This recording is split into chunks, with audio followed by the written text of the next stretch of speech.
O Procurador-Geral da República, Rodrigo Janot, encaminhou hoje ao Supremo Tribunal Federal 83 pedidos de inquéritos contra políticos com foro privilegiado, deputados, senadores e ministros.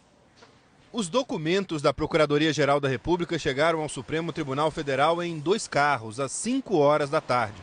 Os funcionários da Procuradoria entraram pelo subsolo e foram direto para o 3º andar, onde fica o gabinete da presidente do Supremo, ministra Carmen Lúcia. De lá, os documentos já foram levados para uma sala-cofre. São 10 caixas com pedidos baseados nos 950 depoimentos de 78 delatores da Odebrecht e centenas de provas. O procurador Rodrigo Janot fez 320 pedidos ao ministro Luiz Edson Fachin, relator da Lava Jato no Supremo. Entre eles, a abertura de 83 inquéritos. Os nomes das pessoas que vão ser investigadas não foram divulgados, mas já se sabe que os delatores citaram pelo menos 170 políticos com foro privilegiado de vários partidos, incluindo os maiores, PT, PMDB e PSDB. O procurador pediu 7 arquivamentos de citações nas delações e 19 providências, como a inclusão de trechos de delações em inquéritos em andamento. Também pediu que o Supremo envie 211 petições a outros tribunais com trechos de depoimentos que citam pessoas que devem ser julgadas por outras instâncias da Justiça, entre elas os integrantes de governos passados que perderam o foro quando saíram do poder. As informações sobre governadores devem ser encaminhadas ao Superior Tribunal de Justiça. As citações a pessoas sem foro privilegiado que tiverem relação com desvios na Petrobras serão enviadas ao juiz Sérgio Moro. Os pedidos de abertura de inquérito vão ser todos catalogados e digitalizados no protocolo do Supremo, o que deve ser feito até o fim da semana. Depois é que esse material vai para o gabinete do ministro Luiz Edson Fachin. É o ministro que vai analisar esse material e dar a palavra final sobre a abertura das investigações pedidas pela Procuradoria. Por enquanto, tudo corre em sigilo, mas o procurador Rodrigo Janot já pediu a Fachin que libere o sigilo desse material para garantir a transparência do processo e atender ao interesse público. O ministro Fachin não tem prazo para decidir. O acordo entre a Odebrecht e o Ministério Público Federal foi o maior desse tipo já feito no país. A Odebrecht resistiu muito a colaborar com a Justiça, manteve uma postura de confronto com a Operação Lava Jato durante meses, até a hora em que a Polícia Federal prendeu uma secretária na Bahia, Maria Lúcia Tavares, e descobriu o departamento de propina da Odebrecht, com detalhes do funcionamento do esquema. Era uma prova incontestável. Maria Lúcia Tavares gerenciava a distribuição da propina. No dia em que o departamento da propina foi descoberto pela Polícia Federal, a Odebrecht publicou nos jornais um comunicado, o Compromisso com o Brasil, em que afirmava estar disposta a fazer uma colaboração definitiva. Começavam as negociações com o Ministério Público Federal. Antes da assinatura dos acordos de colaboração, foram feitas 48 reuniões entre advogados e o Ministério Público. Foram quase 10 meses de negociação até o acordo ser fechado em dezembro do ano passado. Para ouvir e registrar os depoimentos dos 78 delatores, o Ministério Público Federal montou uma espécie de força-tarefa com 116 procuradores que tomaram centenas de depoimentos durante uma semana nas 5 regiões do país. Todos os depoimentos foram gravados em vídeo. Em janeiro, com a morte do ministro Teori Zavascki, a presidente do Supremo, ministra Carmen Lúcia, homologou as delações.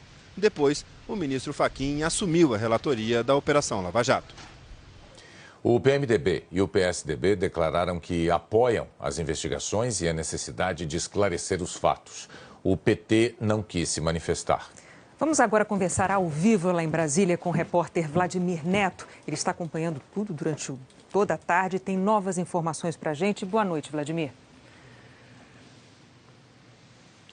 Boa noite, Renata. Boa noite, Bonner. Boa noite a todos. Pois é, as informações estão saindo a todo momento. A TV Globo confirmou com várias fontes até o momento que a PGR solicitou que o Supremo Tribunal Federal autorize a abertura de investigação de pelo menos 5 ministros, 6 senadores, 1 deputado e ex-integrantes do governo Lula e Dilma, inclusive os 2 ex-presidentes. Os nomes são os seguintes, a começar pelos ministros: Aloysio Nunes, ministro de Relações Exteriores; Eliseu Padilha, ministro da Casa Civil; Moreira Franco, ministro da Secretaria de Governo; Gilberto Kassab, ministro de Ciência e Tecnologia; Bruno Araújo, ministro das Cidades. Além deles, temos também Rodrigo Maia, presidente da Câmara, Eunício Oliveira, atual presidente do Senado, e os senadores Edson Lobão, José Serra, Aécio Neves, Romero Jucá, Renan Calheiros. Para a primeira instância, vão os ex-presidentes Lula, Dilma e os ex-ministros Antônio Palocci e Guido Mantega. Todos eles serão alvo de investigações. Esses são apenas alguns dos nomes que conseguimos apurar até o momento, e as acusações, de um modo assim, geral, são corrupção passiva, corrupção ativa, lavagem de dinheiro, fraude à licitação, formação de cartel e o artigo 350 do Código Eleitoral, que é prestar informações falsas à Justiça Eleitoral. Esses nomes, como eu falei, foram apurados agora há pouco e nós ainda estamos procurando, os citados para ouvir a posição deles. Bonner, Renata. Claro, Vladimir, o Jornal Nacional procurou todos os citados e ao longo do jornal nós vamos dar as respostas de cada um. O ministro das Cidades, Bruno Araújo, disse que pediu doações ao Odebrecht dentro da lei em vigor na época e que sempre manteve relações institucionais com as empresas doadoras. O líder do governo, o senador Romero Jucá, do PMDB, disse que está tranquilo, que apoia todas as investigações e que está à disposição da Justiça. Voltamos a falar agora sobre os pedidos de inquérito que o Procurador-Geral da República encaminhou hoje ao Supremo. Nós temos agora mais algumas reações. A assessoria do presidente do Senado, Eunício Oliveira, afirmou que a Casa recebe com absoluta serenidade e confiança na Justiça o envio dos pedidos de investigação relacionados a alguns de seus integrantes.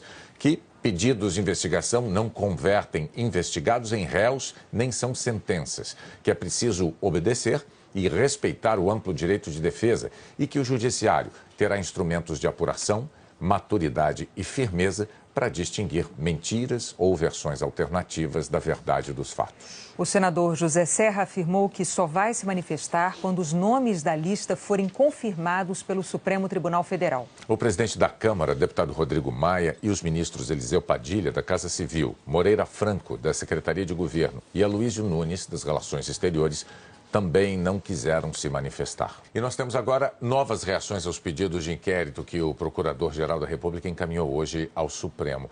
O senador Aécio Neves disse que, na condição de presidente do PSDB, buscou o apoio para diversos candidatos, sempre dentro do que determinava a legislação na época, o que, segundo ele, ficará provado ao fim das investigações. A defesa do senador Edson Lobão, do PMDB, declarou que os nomes estão aparecendo sem um contexto e que, por isso, não tem como se manifestar. O líder do PMDB no Senado, Renan Calheiros, não quis se manifestar. Nós tentamos entrar em contato sem sucesso com as defesas do ministro da Ciência e Tecnologia, Gilberto Kassab, dos ex-presidentes Lula e Dilma Rousseff e dos ex-ministros Antônio Palocci e Guido Mantega.